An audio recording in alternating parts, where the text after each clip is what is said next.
नमस्कार, मैं तनुज दीक्षित। आप मेरे साथ देख रहे हैं नेक्स्ट 9 न्यूज। लोकसभा चुनाव 2024 और हरियाणा में इस बार राजनीति थमने का नाम नहीं ले रही।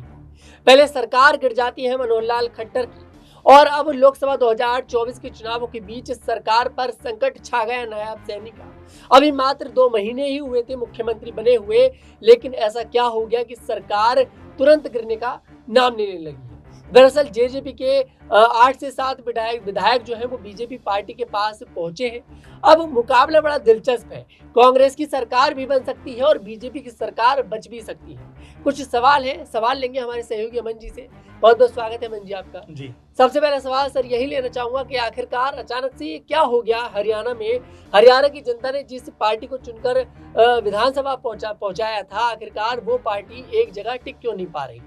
देखिए, बिल्कुल तनुज, अगर हरियाणा की बात करें तो देखिए अपने आप में बड़ा अजीबो-गरीब यहाँ पर खेल दिखाई पड़ता है। और ये जो कह सकते हैं चूहे-बिल्ली का जो खेल है, ये जनता की समझ से परे की बात होती चली जा रही है। तनुज, आप देखिए ज़रा कि साढ़े 4 साल तक तो बीजेपी और जेजेपी में सब कुछ सामान्य चलता है, सब कुछ ठीक-ठाक चलता है, कहीं कोई दिक्कत नहीं, कहीं कोई प्रॉब्लम नहीं। लेकिन जैसे ही साढ़े 4 साल का वक़्त पूरा होता है, लोकसभा चुनाव आते हैं, उस समय जो दुष्यंत चौटाला हैं, जेजेपी के अध्यक्ष हैं, वो ये बात कहते हुए नज़र आते हैं कि भई हमें 2 सीटें तो कम से कम आप चुनाव लड़ने के लिए दीजिए। इसमें हिसार और भिवानी वो मांगते हैं, लेकिन बीजेपी कहती है 2 तो छोड़िए, हम आपको एक भी सीट चुनाव लड़ने के लिए नहीं देंगे। बस यहीं से सारा खेल जो है तनुज बिगड़ता हुआ नजर आता है। दुष्यंत चौटाला कहते हैं कि अब बस बहुत हो गया, हमें आपके साथ नहीं रहना है, हम अलग चले जाते हैं। लेकिन यहाँ पर भी कोई बड़ा फर्क बीजेपी को नहीं पड़ा, क्योंकि जैसे ही 10 सीटों के साथ में जेजेपी अलग होती है, उनके साथ में जो निर्दलीय विधायक हैं 7-8, वो आकर जुड़ जाते हैं। और यहाँ पर जो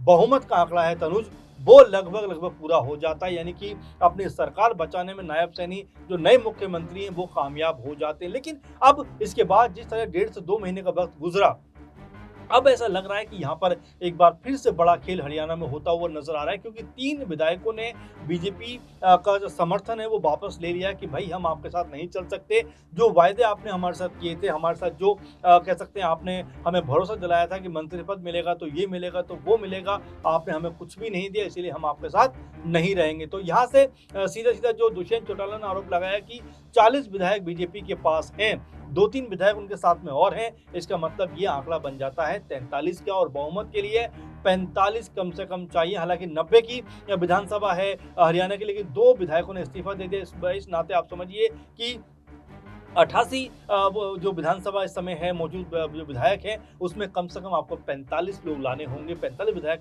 जो है उनका समर्थन आपको चाहिए होगा। और यहीं पे पूरा खेल बिगड़ता हुआ दिखाई पड़ रहा है, क्योंकि बीजेपी इस समय अल्पमत में दिखाई पड़ रही है। आप देखिए कि जिस तरह से अगर हम देखें पूरे समीकरण को समझे तनुज, तो समझ में ये आता है कि 30 विधायक कांग्रेस पार्टी के पास में है, 10 विधायक जो है वो जेजेपी के पास में है। इसके अलावा जो 3 विधायकों ने बीजेपी का साथ छोड़ा है, वो भी कहीं ना कहीं कांग्रेस के साथ में खड़े हुए नजर आ रहे हैं। इसका मतलब 43 कांग्रेस के पास भी हैं। अब ऐसे में इनेलो से भी उनको एक आज कह सकते हैं कि समर्थन प्राप्त हो रहा है। इसके अलावा गोपाल कांडा का भी सुनने को आ रहा है कि समर्थन कांग्रेस पार्टी को मिल रहा है। यानी कि 45-46 के आसपास कांग्रेस पार्टी खेमा जो है वो पहुंचता हुआ दिखाई पड़ रहा है। लेकिन ये इतना आसान होने वाला भी नहीं है तनुज, क्योंकि जो खबरें सुनने में आ रही हैं वो ये आ रही है कि दुष्यंत चौटाला ग्रुप के या गुट के जो लोग हैं, जो विधायक है 6 से 7, वो भी बीजेपी के संपर्क में है। तो आप समझ सकते हैं कि क्या हरियाणा में भी महाराष्ट्र की तरह खेल होने वाला है, कि यहाँ पर भी जैसे शिवसेना 2 फाड़ वहां पर हुई, एक तरफ उद्धव ठाकरे की शिवसेना तो एक तरफ एकनाथ शिंदे की शिवसेना,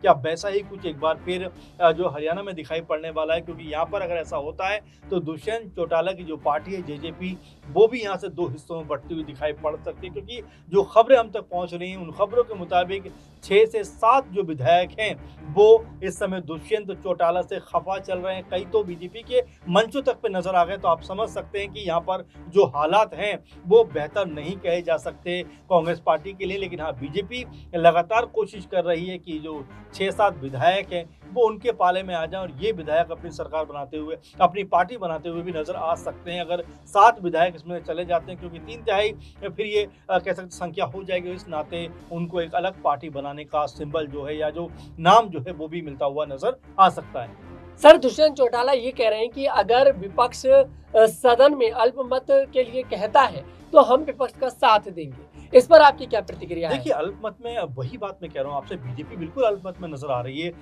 42-43 विधायक उनके साथ में दिखाई पड़ रहे हैं, लेकिन जब फ्लोर टेस्ट होता है, उस समय क्या दुष्यंत चौटाला के जो विधायक हैं, क्या वो उनकी सुनते हुए नज़र आएँगे? क्योंकि इसका एक और कारण भी है तनुज की 6 महीने के बाद यहाँ पे विधानसभा चुनाव है। तो ऐसे में अगर उन जो विधायक दुष्यंत चौटाला के अगर बीजेपी के पक्ष में जाकर बैठते हैं, जैसा हमने देखा कि बिहार में भी ऐसा ही खेल होता हुआ नज़र जी। आया कि विधायक जो आरजेडी के कई विधायक जो थे वो बीजेपी खेमे में जाकर या जेडीयू खेमे में जाकर बैठ गए। कुछ वैसा ही खेल यहाँ पर भी होता हुआ दिखाई पड़ सकता है, क्योंकि देखिए सरकार का समय बहुत ज़्यादा नहीं है, सिर्फ 6 महीने की बात है। ऐसे में अगर कोई कार्रवाई भी होगी तो वो 5-6 महीने से पहले तक खत्म नहीं हो पाएगी, तब तक सरकार भी अपना कार्यकाल पूरा कर लेगी। तो आप ये मान सकते हैं कि हरियाणा में एक बड़ा खेल हो सकता है, और यहाँ पर जो संभावना लग रही है कि बीजेपी अपनी सरकार बचाने में कामयाब काफ़ी हद तक हो जाएगी। जी, वाक़ई में बीजेपी अपनी सरकार बचाती हुई तो कामयाब हो जाएगी, लेकिन इस पूरे मामले पर दुष्यंत चौटाला ने क्या कुछ कहा, पहले हम आपको वो सुनवाना चाहेंगे। सुनिए सर। राजनीतिक सरगर्मियों को देखते हुए जिस तरीके से 3 एमएलएज नायब सैनी जी की सरकार से अपना समर्थन वापस लिया है, आज हरियाणा प्रदेश की सरकार जो मेजॉरिटी लेकर 2 महीने पहले आई थी उससे कम हुई। नैतिकता के आधार पर मुख्यमंत्री को या तो अपना बहुमत पेश करना चाहिए या इस्तीफा देना चाहिए। और वहीं दूसरी ओर पर हम आग्रह भी करेंगे और लिखित में भी महामहिम से आग्रह करेंगे कि इस गवर्नमेंट को दोबारा, क्योंकि 3 विधायकों ने लिखित तौर पर अपना इस्तीफा राज्यपाल को भेजा है, राज्यपाल भी सरकार को मेजॉरिटी प्रूव करने की डायरेक्शन दे, क्योंकि आज 2 विधायकों ने विधानसभा की मेंबरशिप से इस्तीफा दिया। 88 एमएलए आज हरियाणा विधानसभा के 3 गवर्नमेंट से समर्थन वापस कर चुके, 2 वो विधायक थे जो उस समय गवर्नमेंट के पास उनके समर्थन में। 5 विधायकों का कम होना सरकार के समर्थन से ये प्रूव कर देता है कि आज सिंपल मेजॉरिटी के आंकड़े से सरकार बाहर। मैं तो आज यही मांग करता हूं कि मुख्यमंत्री नैतिकता के आधार पर अपना इस्तीफा देने का काम करे।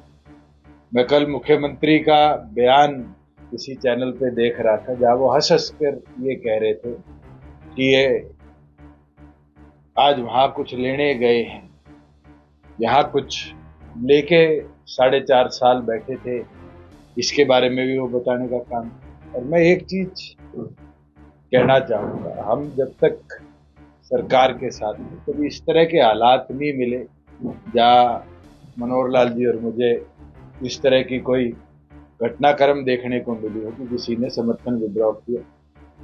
आज उन लोगों का कांग्रेस के साथ जाना ये दिखता है कि भारतीय जनता पार्टी किस तरीके से कमजोर हुई है। जो 11 कमल खिलाने की बात करते हैं वो आज कितने कमजोर हैं। और वही दूसरी ओर पर नेता विपक्ष ने कल तीनों को समर्थन के साथ एक प्रेस कॉन्फ्रेंस करी। मैं उनको भी कहना चाहूंगा कि आज जो गणित बनता है उस गणित के अंदर जब अल्पसंख्यक में सरकार है, अगर कदम उठाया जाए कि इस सरकार को ड्यूरिंग इलेक्शंस घेरा जाए तो हम इस पर पूरी तौर पर विचार करेंगे कि बाहर से इस सरकार को घेरने के लिए उनका समर्थन। अब ये कांग्रेस को सोचना पड़ेगा कि क्या भारतीय जनता पार्टी की जो आज सरकार सत्ता में है इसको घेरने के लिए वो कोई कदम उठाने का काम करेगा। बीजेपी के भी विधायक 5 विधायक उनके साथ ऐसा दावा करते हैं। जब तक विप की ताकत है और जब तक नंबर्स हमारे पास है, वोट तो सबको विप के आदेश अनुसार करना पड़ेगा। और इसका विवरण तो आपने मेरे ख्याल से जब इस सरकार का गठन हुआ था दुष्यंत चौटाला कहीं ना कहीं देखिए पूरी तरह से अब तैयारी में है सरकार गिराने की, जो भारतीय जनता पार्टी ने उनकी पार्टी के साथ किया, क्योंकि जब गठबंधन में होते हैं तो कहीं ना कहीं आपको थोड़ा सा साथ देना पड़ता है। लेकिन बीजेपी पार्टी जो करती नजर आ रही है, इस बार छोटे दलों को खत्म करने का काम बीजेपी पार्टी करती नजर आ रही है। सर, मैं आपसे आखिरी सवाल लेना चाहूंगा और कम शब्दों में इसके जवाब की उम्मीद करूंगा। जी आपको क्या दिखाई देता है, क्या वाकई में इन बातों में सच्चाई है? क्योंकि जेजेपी के साथ जो हरियाणा में हुआ, जैसा कि आपने बताया, बीजेपी ने साफ इनकार कर दिया कि हम आपको एक भी सीट पर लोकसभा चुनाव में कोई भी सीट नहीं देंगे। तो ऐसे में तो ये बात गलत है बीजेपी की। अगर वो आपके साथ गठबंधन में हो और वो अगर एक पार्टी है तो आपको उसे एक सीट या 2 सीट तो देनी पड़ेगी। और जेजेपी पार्टी ने कोई बहुत बड़ी मांग नहीं कर दी थी, सिर्फ 2 सीट मांगी थी, भिवानी और हिसार। तो बीजेपी पार्टी ने वो नहीं दी। तो बीजेपी पार्टी का इस बार उतर चुकी है कि छोटे दलों को खत्म करना है। देखिए बिल्कुल, और सिर्फ ये जेजेपी की बात नहीं, आपने देखा होगा जिस तरह से कांग्रेस पार्टी के तमाम विधायकों को अपने साथ में शामिल कर लिया, तमाम सांसदों को अपने साथ में शामिल कर लिया। मध्य प्रदेश हो, कर्नाटक हो, गोवा हो, तमाम सरकारें कह सकते हैं बीजेपी ने गिराती हुई नजर आई और अपनी सरकार वहाँ पर उन्होंने बनाते हुए दिखाई पड़े। वहीं बिहार में आपने देखा कि हाल के दिनों में जिस तरह से जेडीयू आरजेडी का गठबंधन वहाँ पर था, उस गठबंधन को खत्म करके कहीं ना कहीं जेडीयू को बीजेपी ने अपने साथ मिला और वहाँ पर सरकार ने स्टैब्लिश कर ली। तो ये बीजेपी के लिए कोई नई बात नहीं है। साथ में जो छोटे दल की बात आपने कही, देखिए अगर हम वीआईपी पार्टी के मुकेश सहनी को सुने तो उनके 4 विधायक थे, 3 विधायक बीजेपी ने अपने साथ मिलाकर पार्टी को जिस तरह से तोड़ दिया, वो भी अपने आप में गौर करने वाली बात है। किस तरह से बीजेपी छोटे दलों के साथ में एक तरीके से प्रेशर वाली राजनीति करती है, उनके तमाम विधायकों के साथ मिला लेती है। वहीं विधायक जो पार्टियां होती हैं छोटी, वो वहाँ पर दम तोड़ देती है। ऐसे ही हमने देखा कि जेजेपी को लेकर भी लगातार खबरें आ रही हैं कि 5 से 6 जो विधायक हैं वो बीजेपी के संपर्क में। मतलब जेजेपी को सीधे संदेश है, अगर आपने हमारी बात नहीं मानी तो हम आपकी पार्टी को 2 हिस्सों में बांट देंगे। और देखिए लगातार बीजेपी ये करती रही है।